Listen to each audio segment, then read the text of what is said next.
komissarı, ali nümayəndəsi daha doğrusu Kaya Kallasın Bakı səfəri və bu Avropa İttifaqı müşahidə missiyasının hazırki dönəmdə daha da müşahidələrin intensivləşdiyi dönəmdə gəlişi nəyə hesablanıb? Kaya Kallasın Avropa İttifaqı nümayəndəsinin Bakı gəlişi nədən xəbər verir deyə təhlillər aparacağıq. Əlbəttə ki, təhlillərimizi isə studiyamızın qonağı Milli Məclisin üzvü Sevil Mikailova ilə aparacaq və Sevil xanımın masamızın arxasına, ətrafına dəvət edirik. Sevil xanım, xoş gördük sizi, xoş gəlmişsiniz. Xoş gördük. İlk olaraq istəyirəm ki, Azərbaycan-Çin münasibətlərinə toxunaq, çünki bu istiqamət çox önəmlidir. Artıq indiyə qədər 5 rəsmi və işgüzar səfər olmuşdu Prezident İlham Əliyevin. Artıq bugünkü səfər 6-cı səfər hesab olunur və səfər zamanı artıq energetika sahəsində Çin və Azərbaycan arasında əməkdaşlığa dair bir çox sənəd imzalandı. Bu istiqamətdə əməkdaşlıq genişləndirildi. Daha çox da biz Çinlə iqtisadi əlaqələrimizin daha yaxşı olduğunu deyə bilərik. Bu istiqamətdə başqa hansı addımlar atıla bilər? İlk onunla bağlı dəyərləndirmənizi almaq istəyirəm, daha sonra digər məsələlərə keçək.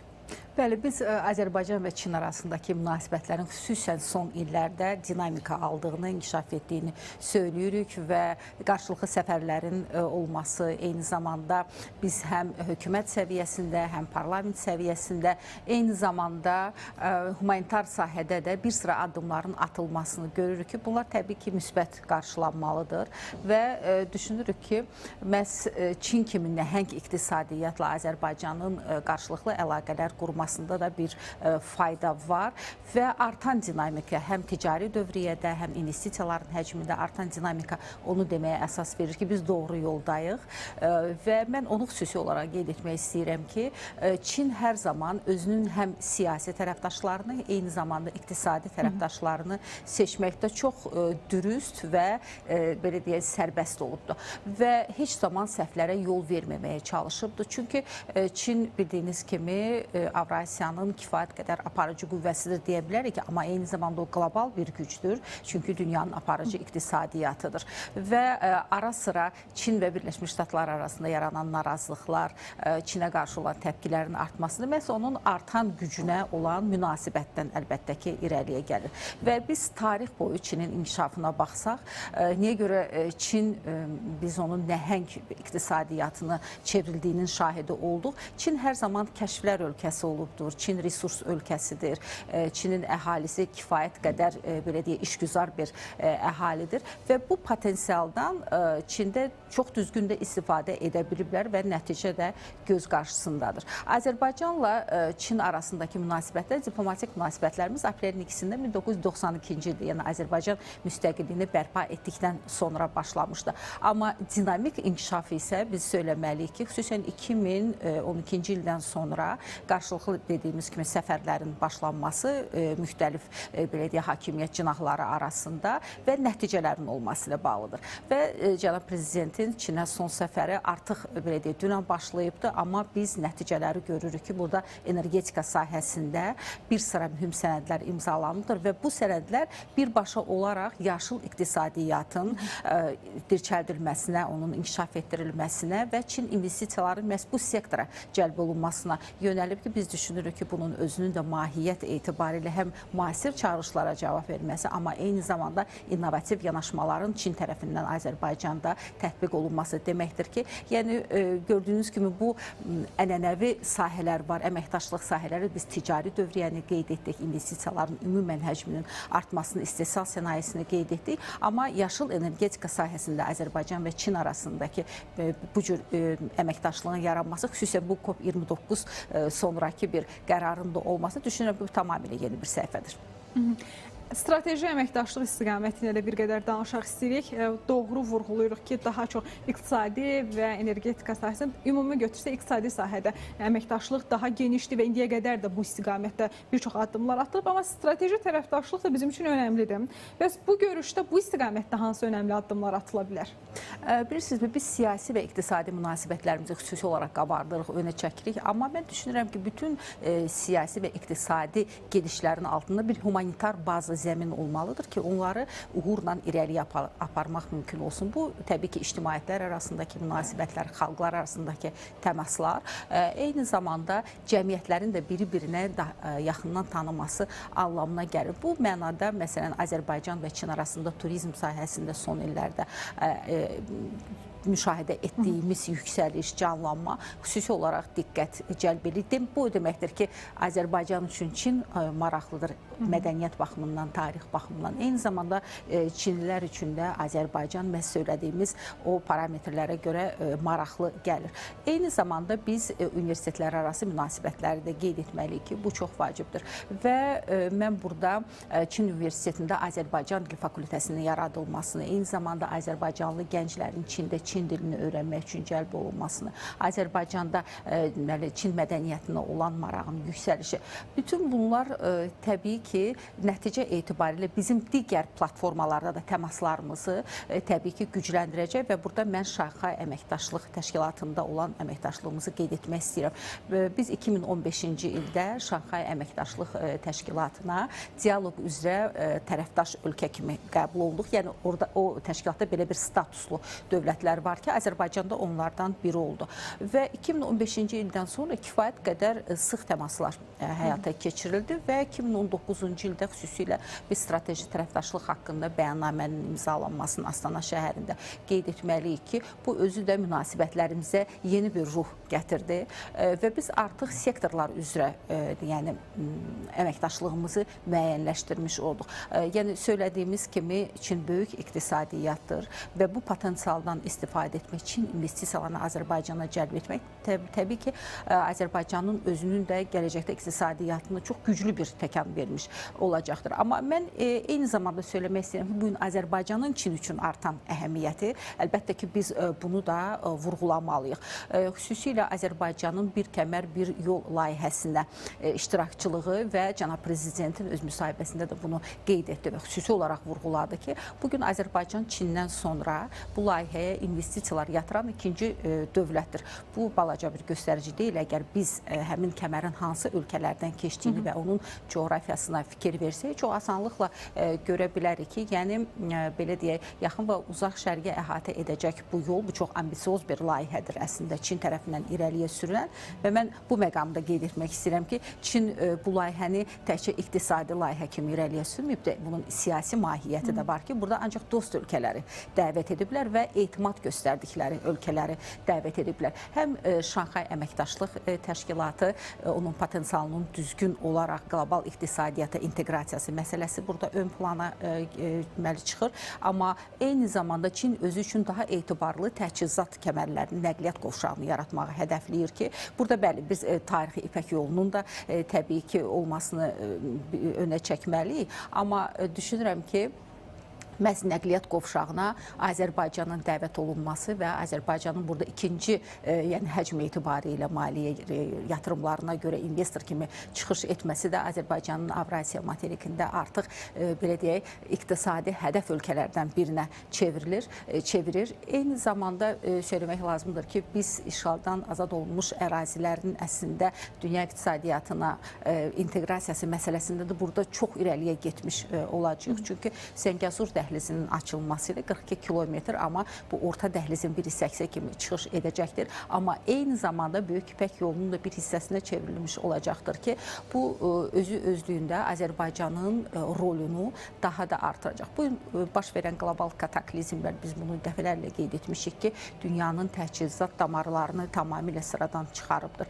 Və nəinki indiki 10 illiklər üçün, gələcək 10 illiklər üçün də Çin kimi böyük iqtisadiyyatlar artıq daha etibarlı, həm siyasi, həm iqtisadi baxımdan təchizat kanallarını yaratmaq üçün işə belə deyə başlayıblar və bu anlamda düşünürəm ki, bu səfərin nəticələri, yəni səfər dünən başlayıb biz ilkin imzalanmış sənədləri qeyd etdik, amma artıq Azərbaycan prezidenti və Çin Respublikasının lideri Si Jinping arasında artıq görüş keçirilib və görüş artıq geniş tərkibdə də təşkil olunubdur və biz nümayəndə heyətlərinin tərkibinə də baxsaq, çox geniş nümayəndə heyətidir. Mən düşünürəm, çox az sayılı belə ölkələr olur ki, maraq dairəsində, yəni Azərbaycan nümayəndə heyəti bu qədər geniş tərkibdə təmsil olunsun və təmsilçiliyimizin də bu qədər geniş olması mahiyyəti etibarilə həmin səfərin nəticəsində daha vacib istiqamətləri əhatə etmək, daha vacib sənədlərin imzalanması,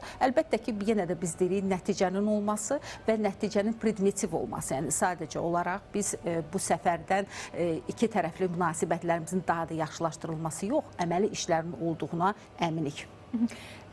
Bir nöqtədə Amerika Birləşmiş Ştatları məsələsinə toxundunuz. Biden administrasiyası ilə müqayisədə Trump administrasiyasının Cənubi Qafqazla bağlı fəal siyasəti yoxdur. O da başa düşüləndi. Həm Trumpın Amerikanı daha güclü dövlət eləmək və Amerikanın öz işlərinə məşğul olmaq kimi bir strategiyası var. Həm Ukrayna məsələsi, Yaxın Şərq məsələsi. Digər tərəfdən bizim Çinlə bu cür əməkdaşlığımız həm ticari, həm iqtisadi, həm strateji baxımdan əməkdaşlığımız ola bilərmi Trump administrasiyasının Cənubi Qafqaz siyasətini bir qədər aktivləşdirsin?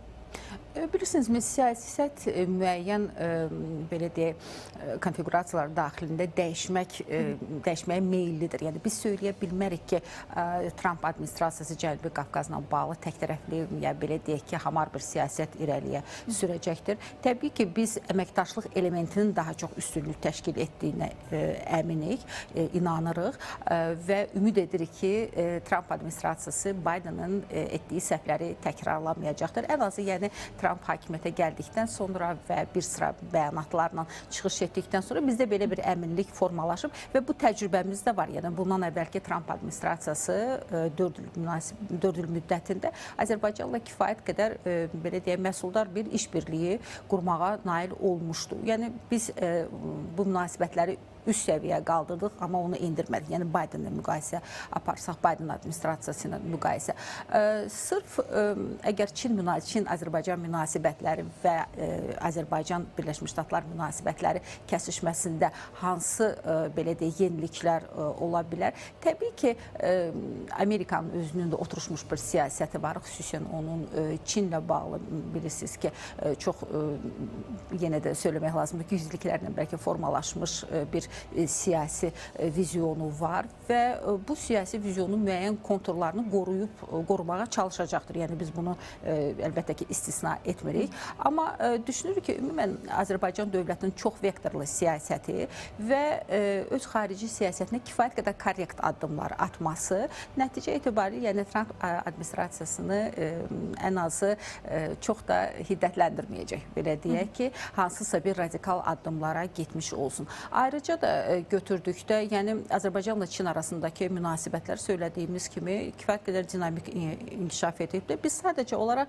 bu münasibətlərin daha da genişlənməsindən danışırıq və Birləşmiş Ştatlar və Çin arasındakı münasibətlər də hər zaman dinamik inkişaf edibdir və biz heç zaman söyləməmişik ki, bəli, müəyyən belə deyək, tarif məsələsindəki anlaşılmamazlıqlar, Birləşmiş Ştatların Çinin daha da nəhəng ölkəyə çevrilməsindən ehtiyatlanmaq qorxusu. Yəni bunlar əlbəttə ki var və bu iki tərəfli münasibətlərdə də çox bariz şəkildə təzahür edir. Amma düşünmürəm ki, Azərbaycanla münasibətlərdə bu müəyyən mənada, yəni hansı dəyişikliklərə gətirib çıxası. Ən azı ona görə ki, bugün Rusiya ilə Qərbin çox gərgin münasibətləri fonunda orta dəhlizin həyata keçirilməsində Qərb özü çox maraqlıdır və yaxud da ki, bir kəmər bir yol layihəsinin özünü. Çünki bu təchizat yollarıdır, yəni bunsuz mümkün deyildir. Ona görə də məhz Yaxın Şərq və Birləşmiş Ştatlar arasındakı münasibətlər Azərbaycanın mərkəzçi rolu qalacaq və daha da güclənəcəkdir.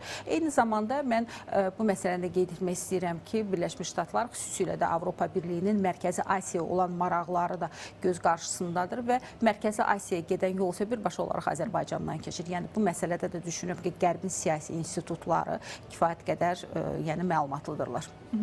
Bir qədər də qayıdaq Azərbaycanın elə regiondakı proseslərlə bağlı, yəni də Azərbaycan danışırdıq. Hərçənd ki, Kallasın Azərbaycana səfəri gözlənir aprel ayının 25-də.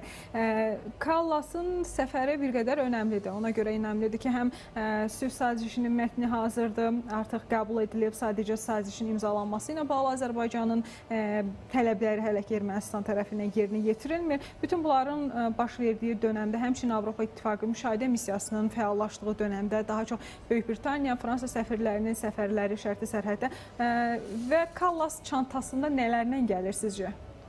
Bəli, siz çox doğru buyurursunuz ki, sülh müqaviləsinin imzalanmasına yaxınlaşdığımız bir dövrdə, yəni ən azı müqavilənin layihəsinin razılaşdırdığı tərəfləri arasında, yəni belə bir inam yaradır ki, artıq sənəd, yəni imzalanmağa hazırdır. Təbii ki, Azərbaycanın şərtləri yerinə yetirildikdən sonra və xatirinizdədirsə, razılaşdırılmış sənəddə üçüncü tərəflərin sərhəddən çıxarılması kimi bir müddəa var idi və tərəflər artıq bunu razılaşdırdılar.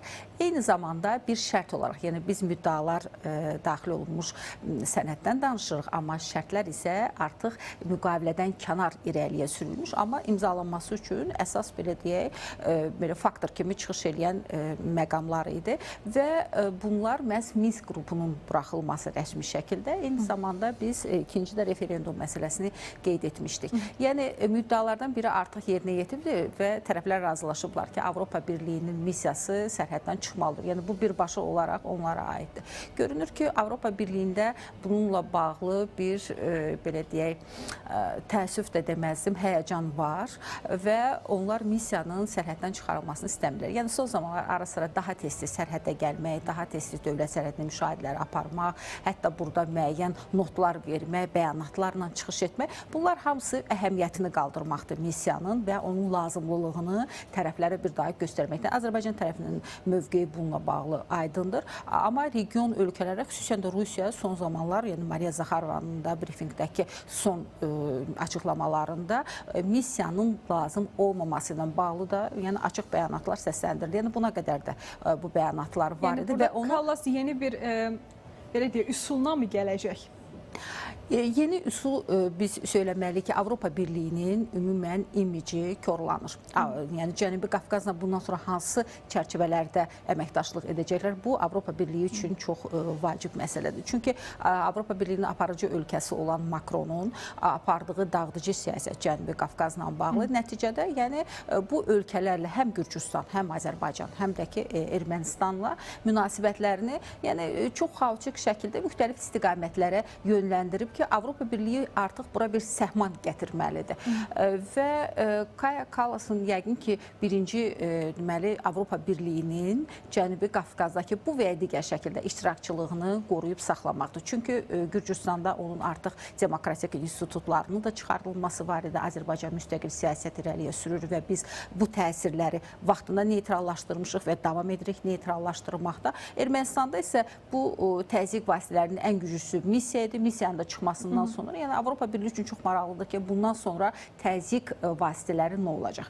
Bu birincisi. İkincisi, Azərbaycanla xüsusən münasibətdə, yəni bildiyiniz kimi bu açıq bir belə deyə artıq formuladır ki, Avropa Birliyi öz tərəfdaşları ilə Avropa Birliyinin daxilində də var bu problemlər, amma xaricində xüsusən də tərəfdaşlara təzyiq dili ilə danışmaq və burada demokratiya, insan haqları, yəni bu kimi instrumentlərdən istifadə etməklə əslində digər dövlətləri sıxışdırmaq və onlara istədikləri siyasəti irəliyə aparmaq üçün belə deyək, yön verməkdir. Amma bugün artıq onların irəliyə sürdüyü çox gözəl səslənən bu demokratiya, insan haqları formulasıdır, tamamilə sıradan çıxıbdır. Xüsusən də Trumpın hakimiyyətə gəlməsindən sonra o əslində USAID-ni buraxmaqla bu cür təşkilatların mahiyyətində nəyin durduğunu bütün dünyaya belə deyək, açıqlamış oldu. Yəni bundan sonra artıq ikili standartların xüsusilə vüsət aldığı və bunu artıq bütün dövlətlər açıq şəkildə Avropa Birliyinin həm daxili platformasında, həm də xaricdən səsləndirirlər ki, yəni sizin irəliyə sürdüyünüz bu tezislər əslində öz siyasətimizi irəliyə aparmaq üçün və burada ikili, hətta üçlü standartların olmasını da onların diqqətinə çatdırıblar. Və bundan sonra artıq nə cür təzyiq göstərə bilər? Görünür ki, Kaja Kallas üçün vacibdir ki, yerdə prosesləri müzakirə etsin və tərəflərin münasibətini Avropa Birliyi ilə bağlı öyrənə bilsin. Eyni zamanda biz digər bir segment iqtisadi əməkdaşlıqdır ki, bilirsiniz ki, Trumpın xüsusilə Avropa Birliyinə iqtisadi təzyiqlər göstərməsi, tarif siyasəti, onun artıq belə deyək, öz xarici tərəfdaşlarının coğrafiyasını genişləndirmək kimi bir vaciblik ortaya qoyub ki, düşünürük ki, Cənubi Qafqaz və az əvvəl də söylədiyimiz kimi Azərbaycanın Mərkəzi Asiyaya açıq çıxışının olması nəqliyyat baxımından Kaja Kallasın həm də Mərkəzi Asiya siyasətini Azərbaycanla müzakirə etməsi üçün bir müddaanı gündəliyinə salır. Bildiyiniz kimi az əvvəl Mərkəzi Asiya ölkələrinə 12 milyardlıq paketin təqdim olunması, yəni bu məsələ də ortalıqdaydı. Görünür ki, yəni mən istisna etmirəm ki, hətta belə bir paket Kallasın Cənubi Qafqazla bağlı portfelində də var və onu masa üzərinə qoyacaqdır. Məhz Azərbaycanla məsləhətləşəcək. Və eyni dövlətlərlə, ümumiyyətlə Cənubi Qafqaz ölkələri, xüsusən Azərbaycanla, çünki Azərbaycan burada aparıcı ölkədir. Eyni zamanda NATO-nun gələcəyi bu günləri təbii ki, kifayət qədər sual doğurur.